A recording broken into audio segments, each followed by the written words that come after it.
182 వార్డులోన 37 పంచాయతీల్లోన మన గ్రామ నాయకులు కానీ వార్డు నాయకులు కానీ ముఖ్య నాయకులు కానీ జెండా ఆవిష్కరణ చేసుకొని ఉదయం 8 గంటలకే జెండా ఆవిష్కరణ చేసుకొని కొంతమందిని ఇక్కడ రమ్మని చెప్పాం, టౌన్ లో వాళ్ళు కొంతమంది దగ్గర పల్లెల్లో రమ్మని చెప్పాం.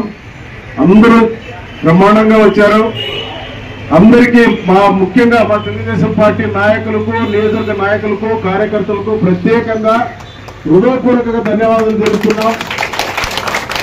మరి ఈరోజు మన పార్టీ పుట్టి 1982 మార్చి 29 రోజు మహానుభావుడు స్వర్గీయ నందమూరి తారక రామారావు, ఆయన కనపండి కొద్దిగా జరిగింది, ఆయన కనపడాలి కదా.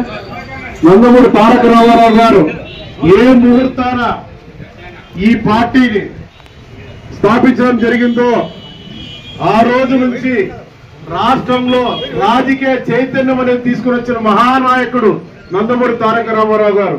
అందుకే ఈ రోజుని స్పృశించుకోవాలని చెప్పి, ఈ రోజును గుర్తు పెట్టుకోవాలని చెప్పి మా జాతీయ అధ్యక్షులు నారా చంద్రబాబు నాయుడు గారు, మా జాతీయ ప్రధాన కార్యదర్శి నారా లోకేష్ బాబు గారు, మా నియోజక ఇన్ఛార్జి మా పెద్దలు మా దేవ మీనాక్షి గారి ఆదేశాలతో ఈ రోజు ఈ కార్యక్రమం చెప్పడం జరిగింది.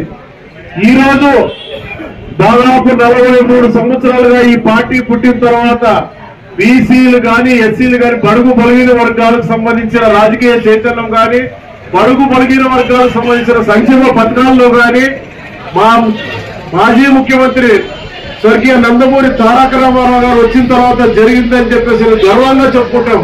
ఎందుకంటే బీసీలకి పార్టీలు ఏ పార్టీ అనేటప్పుడు రెడ్డి కరణం వాళ్ళు ఉండి పదవులు వాళ్ళే చెప్పి వాళ్ళే చేసుకునేవాళ్ళు. నందమూరి తారక రామారావు గారు అదే పార్టీ పుట్టిన తర్వాత, ఆయన వచ్చిన తర్వాత ఒక ఉమ్మడి ఆంధ్రప్రదేశ్ గా కాదు యావత్ భారతదేశానికే బీసీలకు వెలుగు తెచ్చిన వ్యక్తి అని చెప్పి గర్వంగా చెప్పుకుంటున్నాం.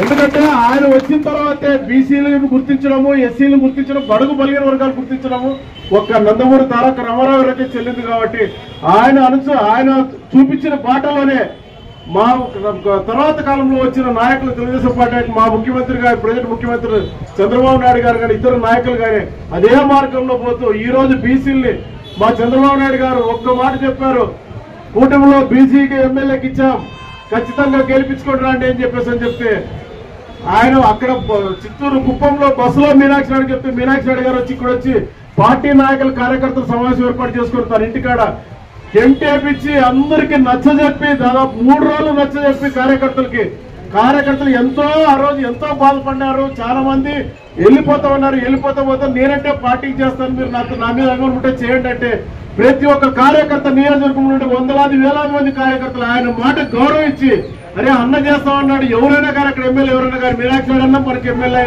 ఆయన చెప్పినాడు, చంద్రబాబు నాయుడు చెప్పినాడు అని చెప్పి చేసి 18,000 ఓట్ల మెజార్టీతో గెలిపిస్తున్నారు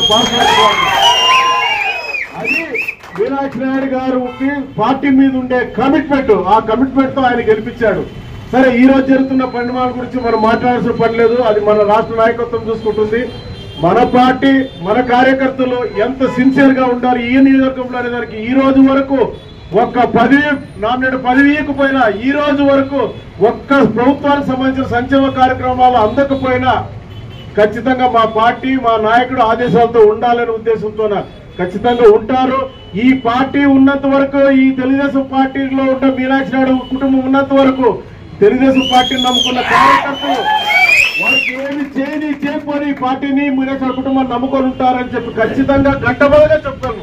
ఆ నందమూరి తారక రామారావు సాక్షిగా చెప్తాను. ఎందుకంటే అంత కమిటీ నేను కానీ చాలా తూర్లు చూశాను. 10 నెలలుగా నేను కానీ వీళ్ళతో మాట్లాడుతూ ఉన్నాను. ఒక్కడూ అసంతృప్తి లేదు. కాదులే నా దేవుడు ఉన్నాడు, మనకేం ఇది కాదు, ఇంకా 4 ఏళ్ళు కాదులే అని ఆలోచనలో ఉన్నారు. అందుకే మా కార్యకర్తలకు మాత్రం నా మనస్ఫూర్తిగా పాదావందనం చేస్తున్నాం మా కార్యకర్తలకి. ఎందుకంటే కుటుంబంలో మా 4 పుడితే 4 రకాలు ఉంటాం. 4